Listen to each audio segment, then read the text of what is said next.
నమస్తే, నా పేరు కిట్టు. వైజాగ్ లోకల్ న్యూస్ వార్తలకు స్వాగతం. వార్తల్లో ముందుగా ముఖ్యాంశాలు.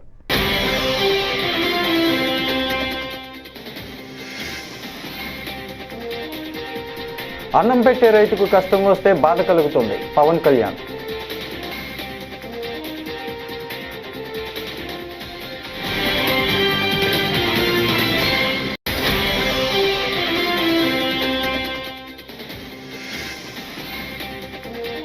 హిందూ ధర్మం సనాతన ఆచారాలకు లోటు జరిగితే సహించం, మంత్రి ఆనం.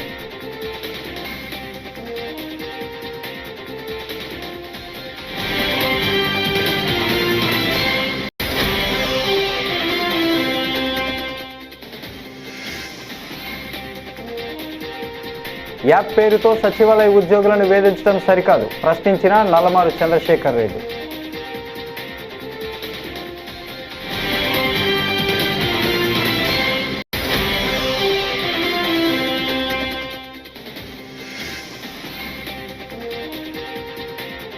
ద్రాక్షారామం ఘటన, పూజారిపై కోపంతో నిందితుడి దుశ్చర్య, ఎస్పీ రాహుల్ మీనా.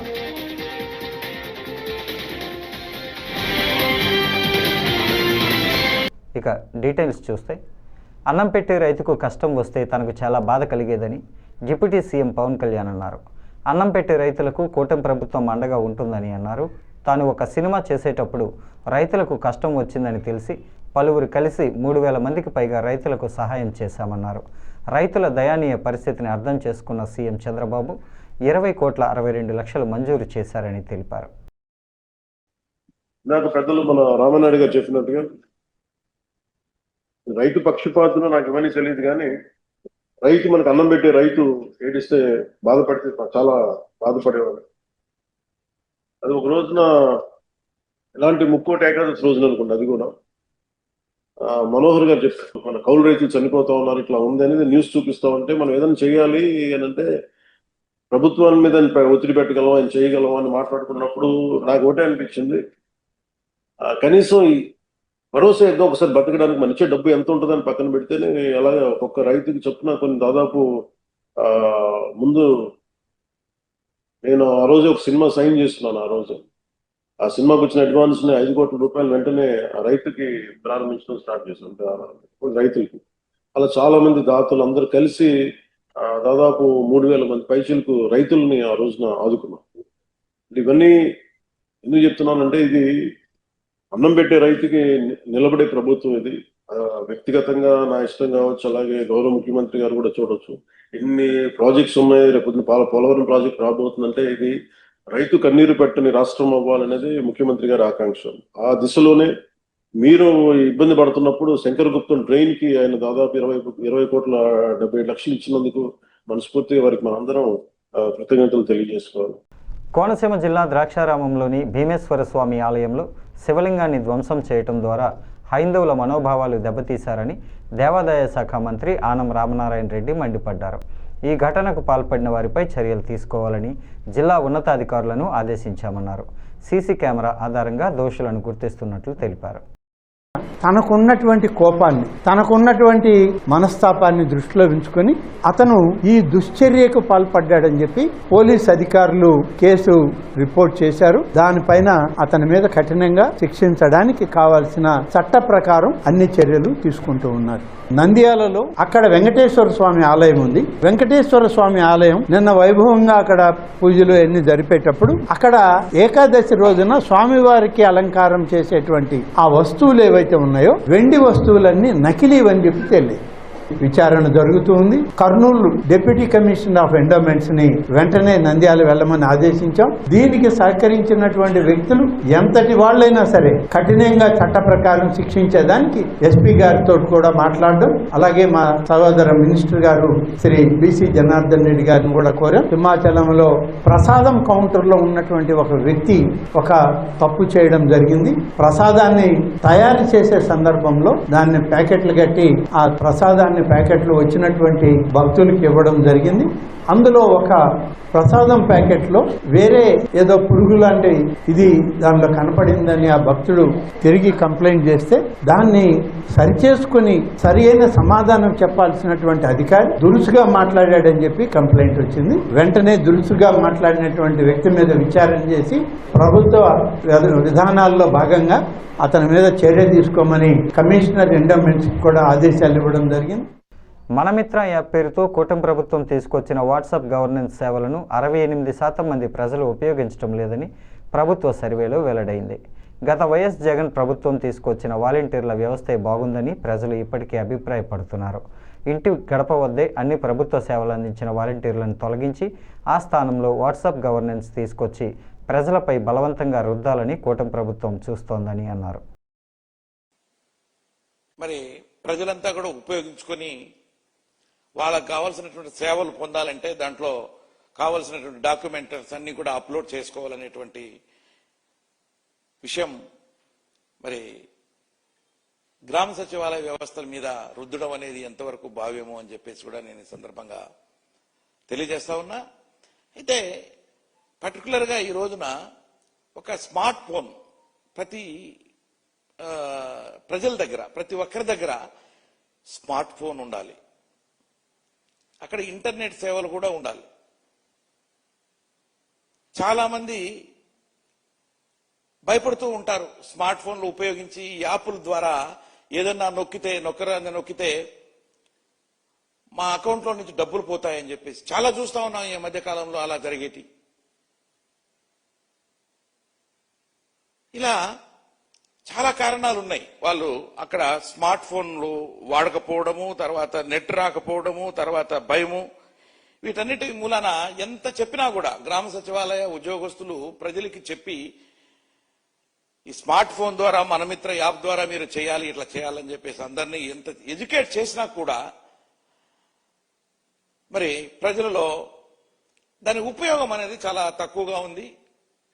మరి దాదాపు మరి ఒక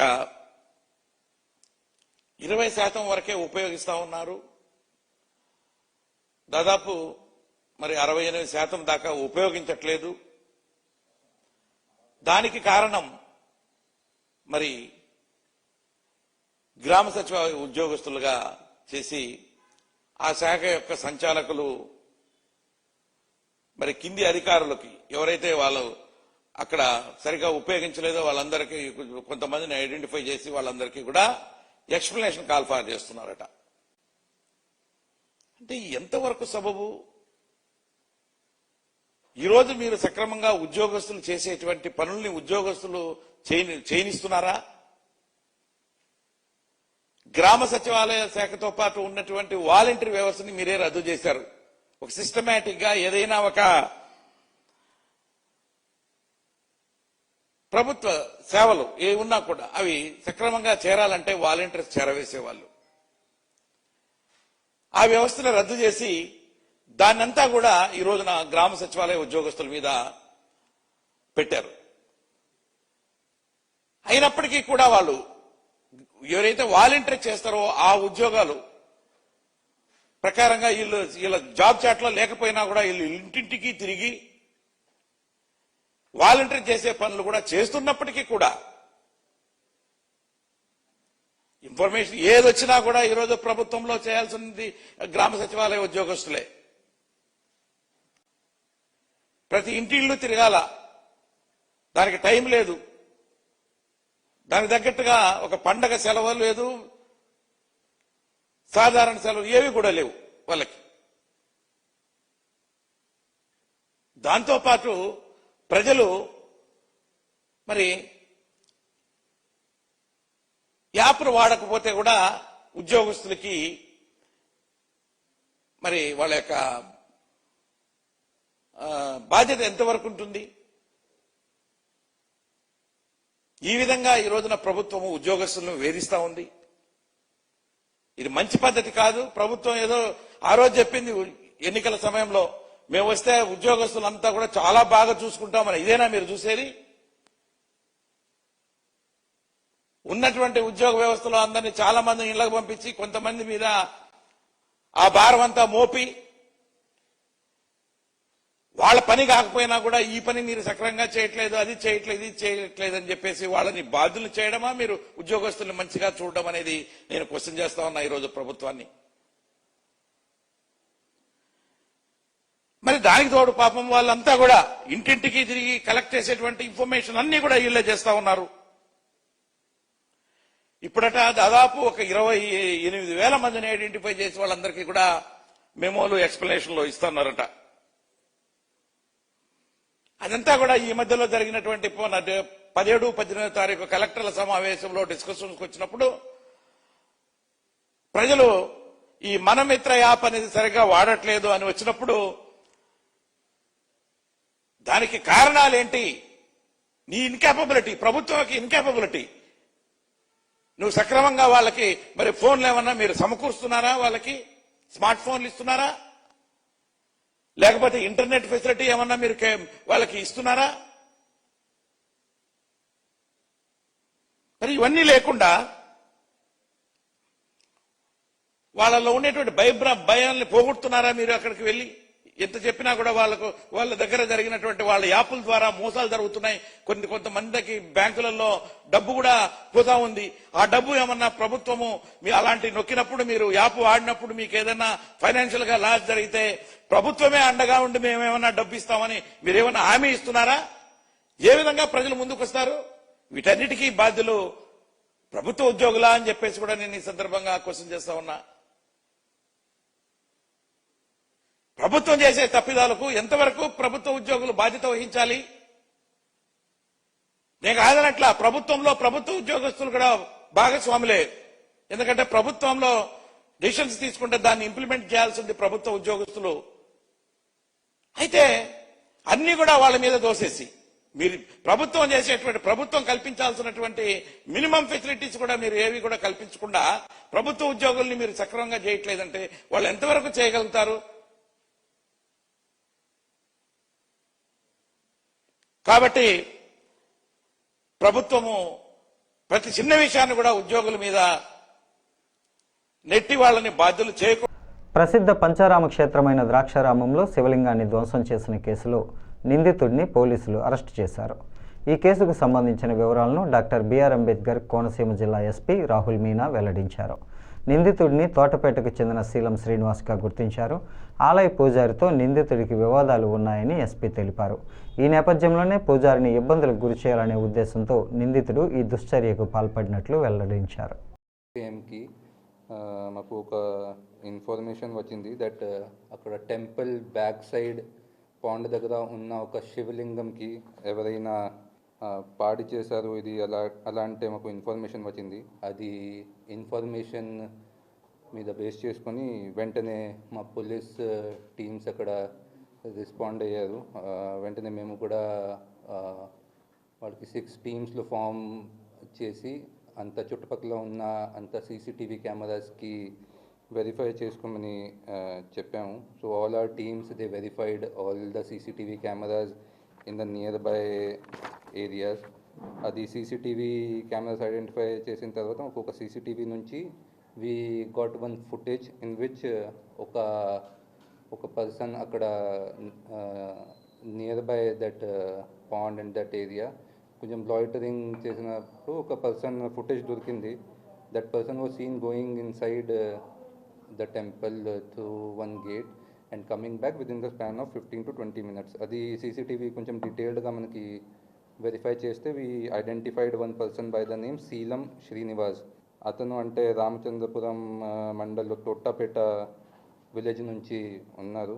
అతనికి based on the scooty in which he he's come and his clothes మేము ఐడెంటిఫై చేసి అతనికి వీ హ్యావ్ కాట్ హిమ్. అది తర్వాత అతనికి బ్యాక్గ్రౌండ్ చూస్తే ఈ కొంచెం పర్వర్టెడ్ మైండ్ లాగా కనిపిస్తున్నారు. ప్రీవియస్లీ కూడా అతనికి ఒక లాయర్తో గొడవ ఉండినప్పుడు ఒక హ్యూమన్ ఎక్స్క్రీటాకి ఒక బ్యాగ్లో పెట్టి అతని ఇంటికి మీద అక్కడ పంపించడానికి అలా అంటే ఈ has a previous history also. ఇది ప్రజెంట్ ఇష్యూలో ఏంటంటే అతనికి అక్కడ ఊరు పక్కన ఒక 2-3తో కొంచెం ఇది కెనాల్ గురించి ఒక డిస్ప్యూట్ ఉంది. అది దీంట్లో అది నేబర్తో ఒక ఇక్కడ టెంపుల్లో పని చేసిన వాడు ఒక ప్రీస్ట్ అక్కడ వచ్చి పూజ చేస్తారు. అది చూసి అతని నుంచి కొంచెం రివెంజ్ భావనతో అక్కడ వెళ్ళి హీ హ్యాస్ డిస్ట్రాయిడ్ దట్ శివలింగం. సో అది కొంతమంది అంటే మీడియాలో ఏం సర్క్యులేట్ అవుతుంది అంటే హీఈస్ అ కన్వర్టెడ్ క్రిస్టియన్ కానీ అలాంటి ఏం లేదు. అతనికి చూస్తే అతని బాడీ మీద కొంచెం శివ్ భక్తులు లాగా ఉన్నారు, బాడీ మీద టాటూస్ కూడా ఉన్నాయి. So all that is not correct. He is like Hindu, devoted Hindu practising this religion. అంతా మేము అతను దగ్గర నుంచి అంత బట్టలు ఏమి వేసుకున్నారు, అది టైంకి అతను స్కూటీ, వెపన్స్ కూడా ఏమి యూజ్ చేశారు, ఇది అంతా సీజ్ చేయడం జరిగింది. And accordingly will produce him for remand. That's all. Political background ఏం లేదు అతనిది. Because of personal dispute with neighbours he has done this activity. A time అంటే సీసీటీవీ ఫుటేజ్ చూస్తే రాత్రి 1 AM అరౌండ్ అదే టైంకి చేశారు. నేను ఒక్కరు చేశాను. విశాఖపట్నంలోని సింహాచల దేవస్థానం పులిహోర ప్రసాదంలో నత్త కనిపించడం కలకలం రేపింది. దీనిపై సింహాచల ఆలయ ఈవో స్పందించారు. పులిహోర తయారీ 3 దశల్లో జరుగుతుంది. పులిహోర ప్రసాదంలో నత్త రావడం అసాధ్యం. రోజు సుమారుగా 20,000 ప్రసాదం ప్యాకెట్లు తయారు చేసి విక్రయిస్తాం. గత 31 ఏళ్లలో ఇలాంటి ఘటన జరగలేదు. పులిహోర ప్రసాదంలో కావాలని నత్త పెట్టి ప్రచారం చేసినట్లు అనుమానం ఉందని పోలీసులకు ఫిర్యాదు చేశామని ఆలయ ఈవో పేర్కొన్నారు. ఒక యూట్యూబ్లో సింహాచలం దేవస్థానం పులిహార ప్రసాదంలో నత్త అనే వీడియో ఒకటి వైరల్ అవుతోంది. ఈ వైరల్ అయినటువంటి వీడియోని జాగ్రత్తగా అబ్జర్వ్ చేయడం జరిగింది.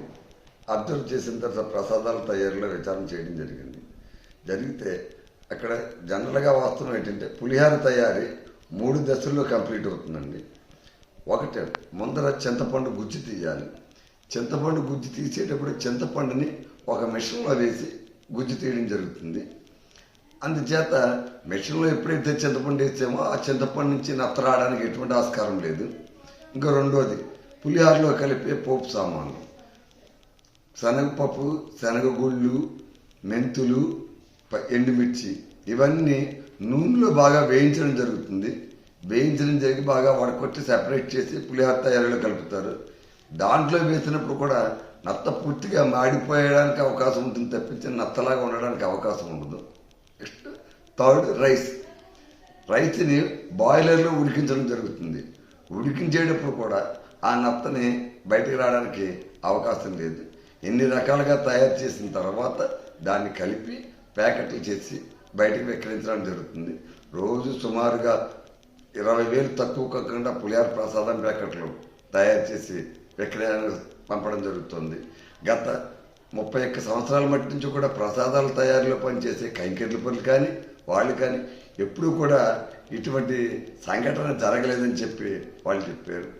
అయితే ఎవరైతే ఈ యూట్యూబ్ తయారు చేసి వైరల్ చేశారో అది పరిశీలిస్తే అతని ముందర ప్రసాదం కౌంటర్లో ప్రసాదం ప్యాకెట్ కొనుక్కొని బయటకు వెళ్ళిపోయిన తర్వాత తింటూ మళ్ళీ తిరిగి వచ్చి పులిహారలో నత్తం ఉంది అని చెప్పి ఇక్కడ కంప్లైంట్ చేశారన్నారు. అయితే అధికారులకు మట్టుకు ఎటువంటి కంప్లైంట్ ఇవ్వలేదు. ఈ గ్యాప్లో మాకేం అనుమానం అంటే అందులో నత్తను పెట్టి పబ్లిసిటీ చేశారన్నదిగా అనుమానం వచ్చింది. ఈ అనుమానంతో పోలీస్ స్టేషన్లో కంప్లైంట్ కూడా ఇవ్వడం జరిగింది. దాని మీద విచారణ జరిపి ఆ యూట్యూబర్ మీద తనకు చర్యలు తీసుకోవాలని చెప్పేసి కంప్లైంట్ చేయడం జరిగింది. ఇది అంటే వాస్తవం. నూతన సంవత్సర వేడుకలను ప్రశాంతంగా నిబంధనలకు లోబడి జరుపుకోవాలని సిఐ రామారావు గుత్తి మండల ప్రజలకు సూచించారు. బుధవారం ఆయన మాట్లాడుతూ వేడుకల పేరుతో అసాంఘిక కార్యకలాపాలకు పాల్పడితే సహించేది లేదని హెచ్చరించారు. బైకులకు సైలెన్సర్లు తొలగించి శబ్ద కాలుష్యం చేసిన, మద్యం సేవించి వాహనాలు నడిపిన చట్టపరమైన చర్యలు తప్పవని స్పష్టం చేశారు.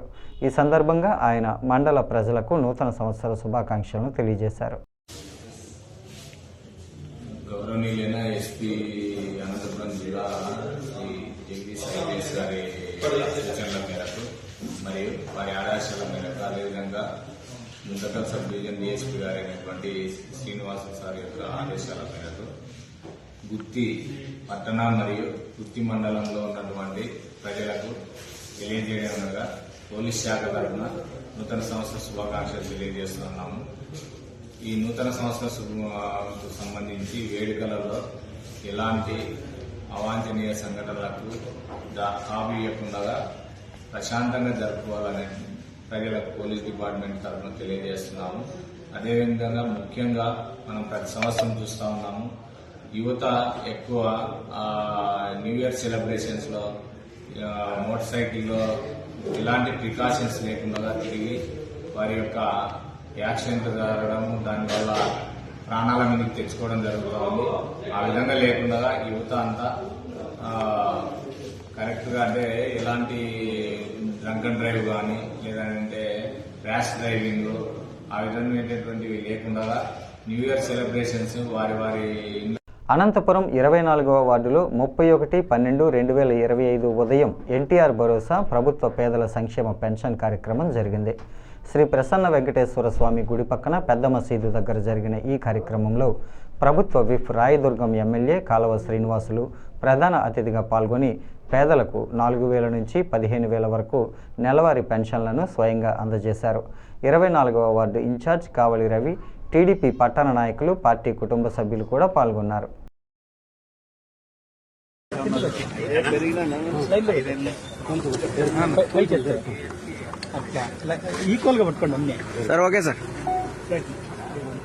అందరికీ నమస్కారాలు.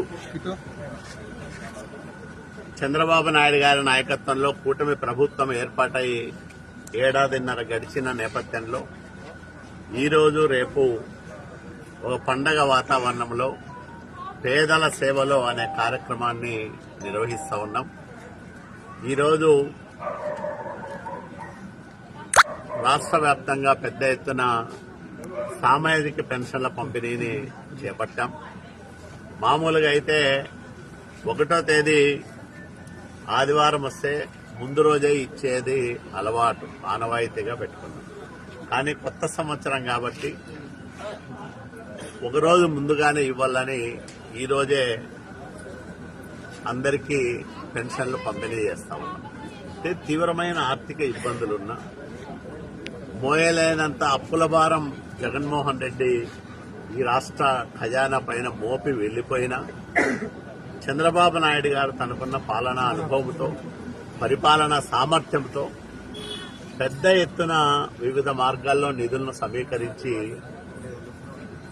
రాష్ట్రంలో సంక్షేమాన్ని ఆదర్శప్రాయంగా అమలు చేయడంతో పాటు అభివృద్ధికి పెద్దపీట వేస్తూ ఊహించనంత పెద్ద ఎత్తున అభివృద్ధి కార్యక్రమాలను కూడా చేపట్టడం జరిగింది. కాబట్టి ఈ రాష్ట్ర ప్రజానికి చంద్రబాబు నాయుడు గారి పైన పెట్టుకున్న ఆశలను ఈడేర్చడంతో పాటు ఒక ఉజ్వలమైన భవిష్యత్తు దిశగా ఆంధ్రప్రదేశ్ రాష్ట్రాన్ని నడిపిస్తున్న సమర్థుడైన నాయకుడు నారా చంద్రబాబు నాయుడు గారు. ఆయన నాయకత్వం 10 కాలాల పాటు ఈ రాష్ట్రానికి ఉండాలని ప్రతి పేదవాడు, ప్రతి తెలుగువాడు బలంగా కోరుకోవాల్సిన సందర్భం ఇది. కాబట్టి ప్రజలందరికీ మేము ఒకటే విజ్ఞప్తి చేస్తా ఉన్నాం. మీ అందరి ఆశీస్సులతో ఏర్పడిన కూటమి ప్రభుత్వం మీరు ఏవైతే ఆశించారో ఆ కోరికలన్నింటినీ కూడా నెరవేరుస్తూనే మీరు ఊహించినంత అభివృద్ధిని ఈ రాష్ట్రంలో చేస్తా ఉందనే విషయాన్ని నేను పదే పదే ప్రజానీకానికి మనవి చేస్తా ఉన్నాను.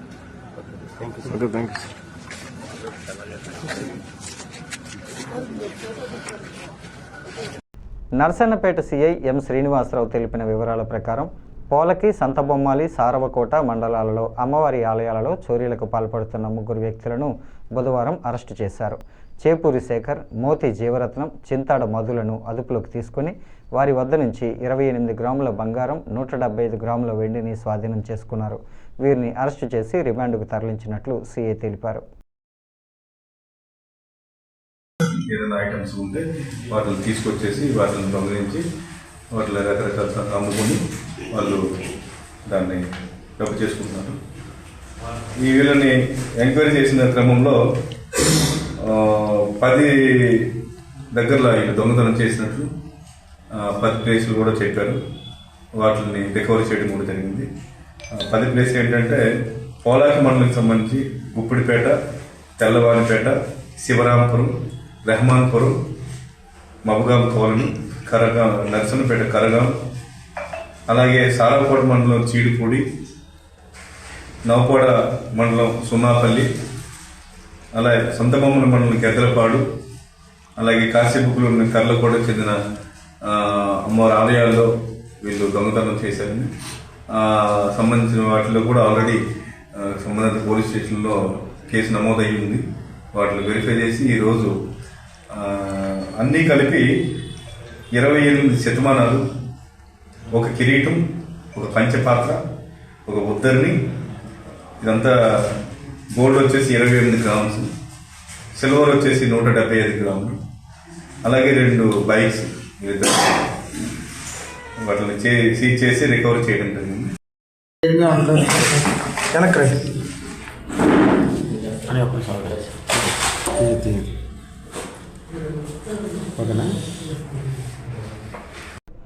గుంటూరు నగరపాలక సంస్థ పరిధిలోని 16వ డివిజన్ బుడంపాడులో బుధవారం ప్రత్తిపాడు నియోజకవర్గం ఎమ్మెల్యే డాక్టర్ బూర్ల రామాంజనేయులు ఎన్టీఆర్ భరోసా సామాజిక పెన్షన్లను పంపిణీ చేశారు. పేదవాడి ముఖంలో చిరునవ్వు చూడటమే కూటమి ప్రభుత్వం యొక్క ప్రధాన లక్ష్యమని ఎమ్మెల్యే బూర్ల పేర్కొన్నారు. ఈ కార్యక్రమంలో కూటమి శ్రేణులు, అధికారులు పాల్గొన్నారు.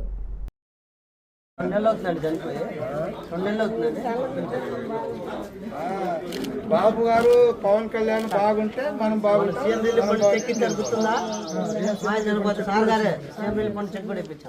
అన్నీ మీకు ఏ అవసరాలు ఉంటాయి అవి తీరుతూనే ఉంటాయి ఈ ప్రభుత్వంలో. సరే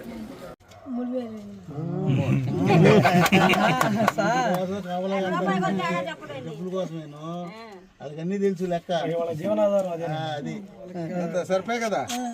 6,000 వచ్చినాయి. 1 2 3 4 5 చూసుకో. 6,000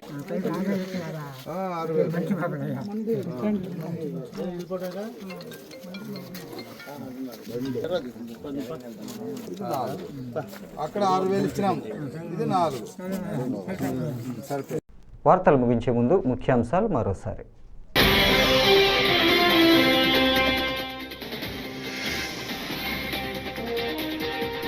అన్నం పెట్టే రైతుకు కష్టం వస్తే బాధ కలుగుతుంది, పవన్ కళ్యాణ్.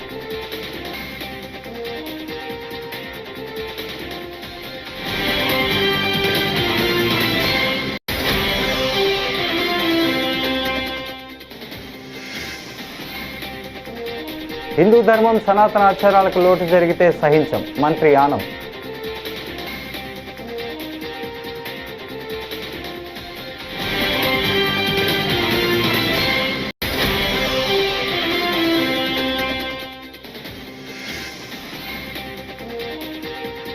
యాప్ పేరుతో సచివాలయ ఉద్యోగులను వేధించడం సరికాదు, ప్రశ్నించిన నల్లమారు చంద్రశేఖర్ రెడ్డి.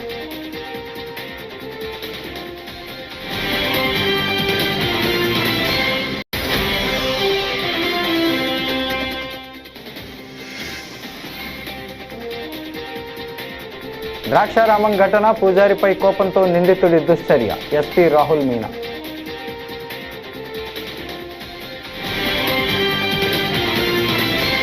ఈ వార్తలు ఇంతటితో సమాప్తం. తిరిగి మరో తాజా బులెటిన్లో మళ్ళీ కలుసుకుందాం. అంతవరకు సెలవు. నమస్కారం.